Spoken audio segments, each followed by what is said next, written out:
Hello students, मैं आप सभी लोगों को आरआरबी, एनटीपीसी और ग्रुप डी के मैथमेटिक्स के लिए पढ़ाना चाह रहा हूँ। और इसमें आरआरबी, एनटीपीसी और ग्रुप डी के एग्ज़ाम के प्री में जो है कि चाहे सीबीटी फर्स्ट हो एनटीपीसी का और ग्रुप डी, लगभग मैथमेटिक्स का जो लेवल होता है क्वेश्चन का वो सेम ही होता है। और मैं सबसे पहले आप सभी लोगों को टाइम और डिस्टेंस के बारे में पढ़ाना चाह रहा हूँ, क्योंकि टाइम और डिस्टेंस से लगभग 2 सवाल आते हैं इन एग्ज़ामों में। और मैं जितने भी टाइप के सवाल इसमें बन सकते हैं उन सभी सवालों को कवर करूँगा। और आज हम टाइम डिस्टेंस के फर्स्ट टाइप को पहले शुरू करते हैं, टाइम और डिस्टेंस। Time and distance. तो पहले टाइप के सवाल में हम पढ़ते हैं क्या है कि एक आदमी किसी निश्चित दूरी को x किलोमीटर पर आवर की चाल से जाता है और y किलोमीटर पर आवर की चाल से वापस आता है। वह आने और जाने में t घंटे का समय लगाता है। अर्थात कि मतलब वह है जाने में और आने में टोटल टाइम कितना लगाता है, t लगाता है। तो इस तरह के सवालों को लगाने के लिए हम 2 तरीक़ों से इसको लगाएंगे, एक फार्मूला बेस्ड और एक जो है कॉन्सेप्ट इसका जो है। तो अर्थात इसका मतलब है कि जैसे ए और बी ये 2 दूरियां हैं और इसका डिस्टेंस जो है मान लिया हमने डी है, ठीक।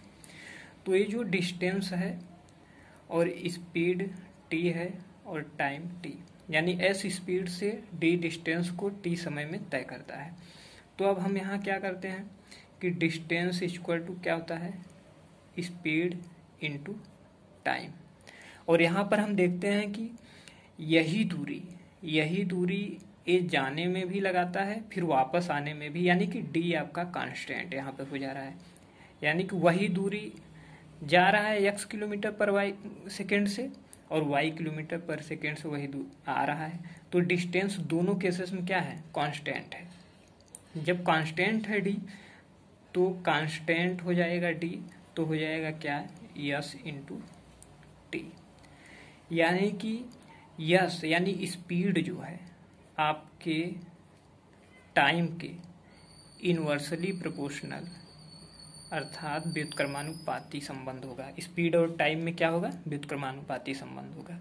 इसी को हम लिख सकते हैं क्या, S1 T1 is equal to S2 T2, अर्थात S1 upon S2 is equal to T2 upon T1। तो इस तरह के सवालों में हम पहला मेथड है जो कॉन्सेप्ट है इसको देखते हैं। इस कॉन्सेप्ट को जब हम सवालों में अप्लाई करेंगे तब ज़्यादा समझ में आएगा। और दूसरा तरीका क्या है कि हम एक फार्मूला बेस्ड देखते हैं। फार्मूले में क्या है, फार्मूले में है कि ये डिस्टेंस है आपकी डी, ए टू बी, और यह x किलोमीटर पर सेकेंड से जाता है और y से आता है। तो हमने मान लिया कि वह t1 समय में a से b जा रहा है। t1 समय में ये डिस्टेंस कितनी है, d है। तो समय is equal to distance upon speed. Speed क्या है, x है। फिर आते समय हमने मान लिया कि उस समय कितना ले रहा है, t2। जाते समय t1 लिया और आते समय मान लिया हमने t2 लिया। तो डिस्टेंस तो वही है डिस्टेंस, और स्पीड आते समय क्या हो जा रही है इसकी, y। तो क्या करते हैं कि जाने में t1 आने में t2, तो हम दोनों को जोड़ देते हैं। t1 plus t2 is equal to D upon x plus D upon y। और t1 प्लस t2 आने जाने में दोनों में समय मिलाकर जो बोला है दोनों में t समय लगता है, यानी कि कैपिटल T। और यहाँ पर हम d कॉमन ले ले रहे हैं x, और इसको हम जोड़ देते हैं x plus Y upon X Y. तो यहाँ पर डिस्टेंस बराबर क्या हो जाएगा, x into Y upon X plus Y into total time. और टोटल टाइम क्या है, कैपिटल टी। तो इसका मतलब हम एक फार्मूला एक बना दिए कि डी इक्वल टू, अगर जाने की स्पीड s1 है, आने की s2 है, तो s1 plus s2 into total time T. इस तरह के सवालों को लगाने के लिए आप इस फार्मूले को यूज कर सकते हैं। जहाँ भी आपको इस तरह का सवाल दिखे, आप इस तरह के फार्मूले को, इसको डायरेक्टली याद किए हैं तो आप इसको अप्लाई कर सकते हैं, या तो आप इस मेथड को अप्लाई कर सकते हैं। उसे अभी मैं सवालों में यूज करने के लिए बताऊंगा कैसे यूज होता है। तो आप पहला सवाल देखिए, एक लड़का 5 किलोमीटर पर आवर की चाल से स्कूल जाता है और 3 किलोमीटर पर आवर की चाल से वापस आता है और उसे कुल 8 घंटे का समय लगता है। जाने में और आने में कुल 8 घंटे का समय लगता है। तो घर से स्कूल की दूरी बताना है। तो घर से स्कूल की दूरी निकालने के लिए पहले हम फार्मूला बेस्ड बता दे रहे हैं। तो टोटल दूरी डी है, जाने में कितना स्पीड है इसका 5 s1, और s2 आने में 3 किलोमीटर, और आने जाने का दोनों मिलाकर आपका 5 + 3 इंटू टोटल टाइम। आपने फार्मूला में देखा टोटल टाइम क्या है, 8 है। तो 5 3 15 अपॉन 8 इंटू 8 8 से कैंसिल, यानी स्कूल से उसके घर की दूरी जो है कितनी है, 15 किलोमीटर है। और अब हम दूसरे अप्रोच से, जो अभी मैंने कांस्टेंट वाला बताया, तो उससे क्या करते हैं कि स्पीड क्या है, स्पीड जो है उस बच्चे की है 5 किलोमीटर जाने की और आने की 3 किलोमीटर। तो यस और टी में, यानी कि स्पीड और टाइम में क्या है, व्युत्क्रमानुपाती संबंध है। व्युत्क्रमानुपाती संबंध है तो टाइम जो है कि जस्ट इसका उल्टा हो जाएगा। अगर स्पीड 5:3 है, यानी 5 जाने की 3 आने की s1/s2, तो उसका टाइम जो है क्या हो जाएगा, 3:5। ओके, जाने का समय 3, आने का समय 5। जैसे कि हमने यहाँ पर बताया s1/s2 = t2/t1। तो जाने का 5 है, आने का 3 है, अर्थात 5/3 = t2/t1। तो t1/t2 क्या हो जाएगा, 3/5। और यही हमने यहाँ पर लिखा है।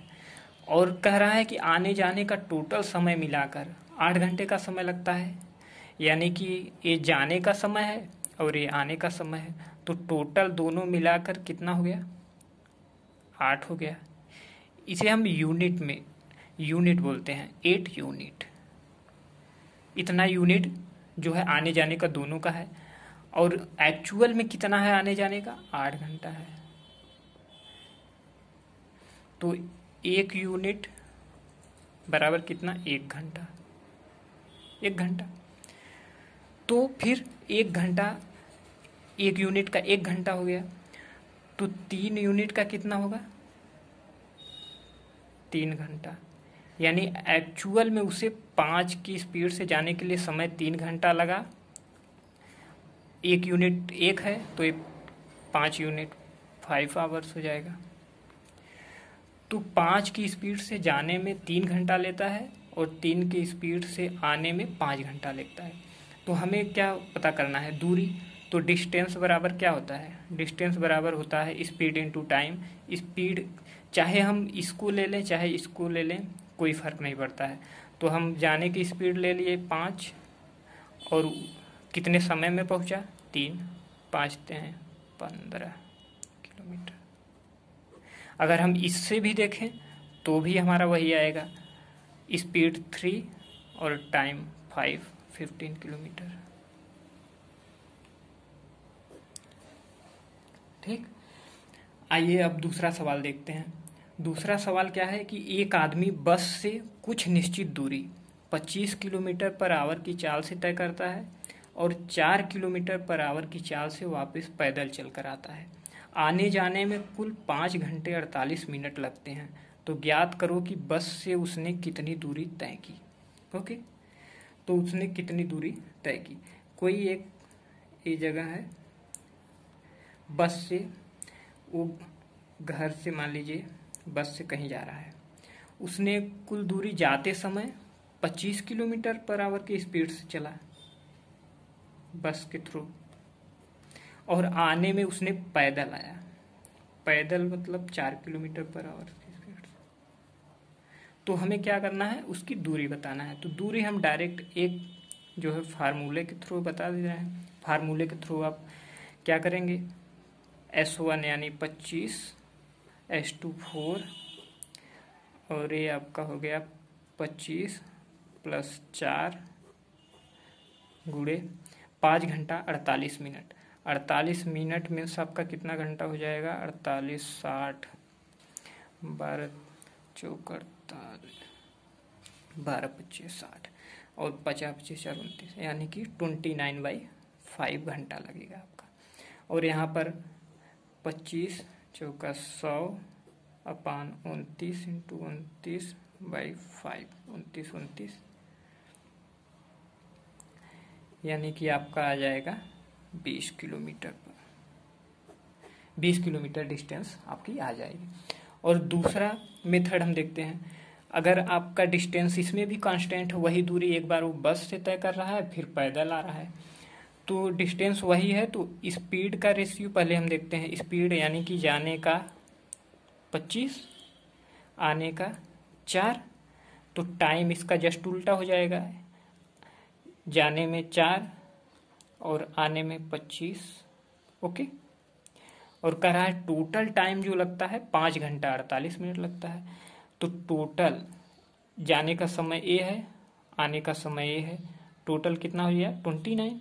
ये 29 यूनिट बराबर कितना 29/5 घंटा। तो आपका 29 कैंसिल, 1 यूनिट बराबर कितना आ गया आपका 1/5 आवर। ओके, तो 1 यूनिट बराबर इतना आ गया, तो 4 = 1 बराबर इतना, तो 4 यूनिट बराबर 4/5 घंटा, इतना घंटा। तो आपको डिस्टेंस पता करना है, तो डिस्टेंस क्या हो जाएगा, डिस्टेंस स्पीड इनटू टाइम, फिर 25 × 4/5 5 यानी 20 किलोमीटर डिस्टेंस। तो आपको ये आसानी से समझ में आ गया होगा। आइए दूसरा मेथड भी इसी में हम बता दे रहे हैं। दूसरा टाइप का सवाल जो है, दूसरे टाइप के सवाल में क्या है कि एक आदमी एक निश्चित दूरी x किलोमीटर पर आवर की चाल से जाता है और y किलोमीटर पर आवर की चाल से आता है। अगर वह आने में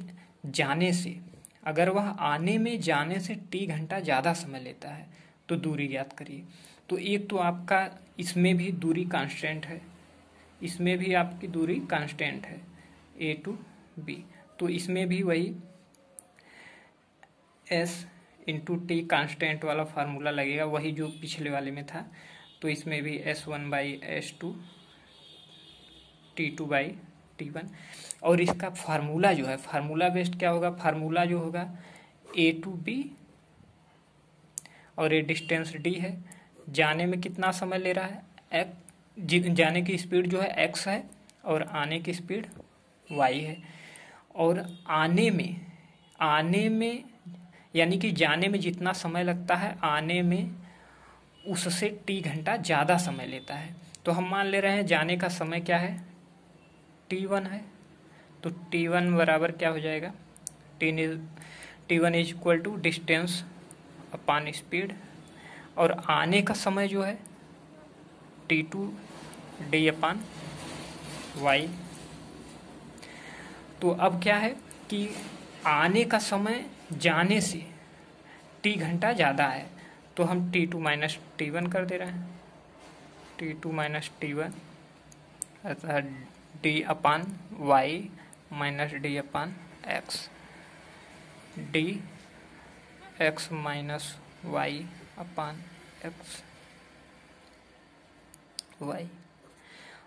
और T2 माइनस T1, T घंटा ज़्यादा समय ले रहा है। जब T घंटा ज़्यादा समय ले रहा है तो आने वाले से जब जाने वाला घटाएंगे समय, तो वही T घंटा जो ज़्यादा समय है वही बचेगा। और यहाँ पर वही T is equal to D X minus Y upon X into Y. और फिर हम यही डिस्टेंस निकाल रहे हैं, तो डिस्टेंस बराबर हो जाएगा X Y upon X minus Y into time difference. यहाँ पे क्या हो जाएगा, यहाँ पर टाइम डिफरेंस हो जाएगा, क्योंकि आने जाने में जो ज़्यादा समय लग रहा है वही तो डिफरेंस है उसका, तो वही टाइम डिफरेंस।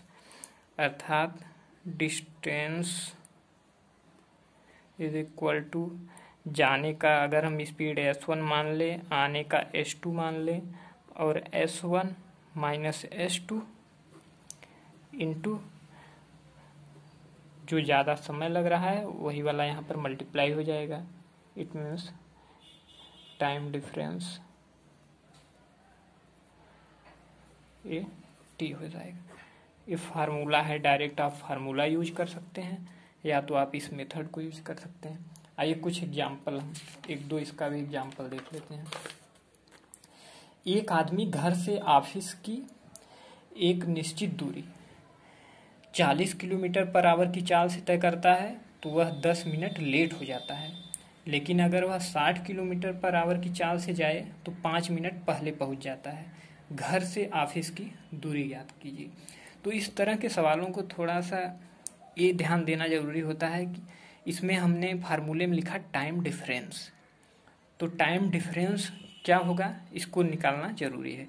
तो जैसे हमने यहाँ पर देखा ए टू बी दूरी है, ये टोटल डी हमने माना हुआ है, ये टोटल दूरी डी है। तो कह रहा है कि जाते समय 10 मिनट लेट पहुंचता है। मान लीजिए पहुंचने का समय T1 है, ठीक है। मान लीजिए पहुंचने का समय T है, पहुंचने का समय T है, उससे 10 मिनट ज़्यादा समय ले रहा है, यानी पहुंचने का समय T प्लस 10 मिनट टोटल ले लिया। और वह जब आता है, आते समय जो उसका समय है, आते समय वो 5 मिनट पहले पहुंच जाता है, यानी जितना समय उसको लेना चाहिए उससे 5 मिनट पहले ही आ जा रहा है वो। ओके, तो इन दोनों के समय में डिफरेंस क्या है? दोनों के समय में डिफरेंस निकालने के लिए हम क्या करते हैं, इस टाइम में से ये टाइम हम घटा देंगे तो हमें पता चल जाएगा कितना टाइम डिफरेंस है। तो टाइम डिफरेंस यानी 10T plus 10 minus T minus 5। तो आप देखेंगे यहाँ पर T कैंसिल हो जाएगा और 15 मिनट आएगा। आप सवालों को जब प्रैक्टिस करेंगे तो आप ऑटोमेटिक ही समझ जाएंगे हाँ इतने का डिफरेंस है, लेकिन हमें यहाँ पर आपको अभी स्टार्टिंग है तो बताना पड़ेगा। 15 मिनट का आपका टाइम का डिफरेंस आ गया, तो आप सीधा फार्मूला यूज कर सकते हैं। S1 कितना है, 40 है, आने का कितना है, 60 है, और टाइम और इसकी स्पीड की डिफरेंस कितनी है, 20, इंटू टाइम डिफरेंस कितना है, 15 मिनट है। 15 मिनट है तो यहाँ पर हम इसकी यूनिट चेंज कर देते हैं, इसको हम घंटा में बदल देते हैं, क्योंकि यहाँ पर स्पीड जो है किलोमीटर पर आवर में है तो घंटे में हो जाएगा। तो ये 60 से कैंसिल हो गया, 22 से, तो D इक्वल टू कितना हो जाएगा, 30 किलोमीटर। और दूसरा मेथड जो आप लगाएंगे यहाँ पर स्पीड और टाइम के रिलेशन से, तो आपकी स्पीड जो है, स्पीड क्या है, 40 है, और फिर आते समय 60 है। इसको हम एक तरह से रेशियो के तौर पे लिखते हैं, रेशियो S1/S2 लिखते हैं ना, तो हम इसको क्या लिख सकते हैं, 0 से 0 कैंसिल, 2, 2, 3। ओके, और तो टाइम का रेशियो क्या हो जाएगा, 3:2 हो जाएगा, जस्ट उसके व्युत्क्रमानुपाती संबंध होता है उसमें। तो इसमें कह रहा है इसका टाइम का डिफरेंस, जाने का और फिर आने का टाइम डिफरेंस कितना आया, 15 मिनट आया है। तो जाने का फिर आने का टाइम डिफरेंस यहाँ पर कितना आया, 1, अर्थात 1 यूनिट। 1 यूनिट बराबर कितना आ गया है, टाइम का डिफरेंस यहाँ पर 15 मिनट आया हुआ है, 15 मिनट है, 15 मिनट है टाइम का डिफरेंस। तो 1 यूनिट बराबर 15, तो 3 बराबर कितना हो जाएगा, 45 मिनट हो जाएगा, और ये कितना हो जाएगा, 30 मिनट हो जाएगा। तो हमें दूरी बताना है। तो दूरी बराबर क्या होता है, दूरी बराबर स्पीड इनटू टाइम होता है। तो हम चाहे यहाँ से निकाल सकते हैं, चाहे यहाँ से निकाल सकते हैं। तो आइए पहले इसी से देख लेते हैं। स्पीड इसकी कितनी थी, जाने की 40, और टाइम कितना लगा, 45 मिनट। 45/60 कर देंगे, क्योंकि इसे घंटे में बदलना है। तो 4 4 2 3 3 3 5 15, यानी कि 30 किलोमीटर। ओके, आइए दूसरा सवाल देखते हैं। एक आदमी कोई निश्चित दूरी जो है 10 किलोमीटर पर आवर की चाल से जाता है और 15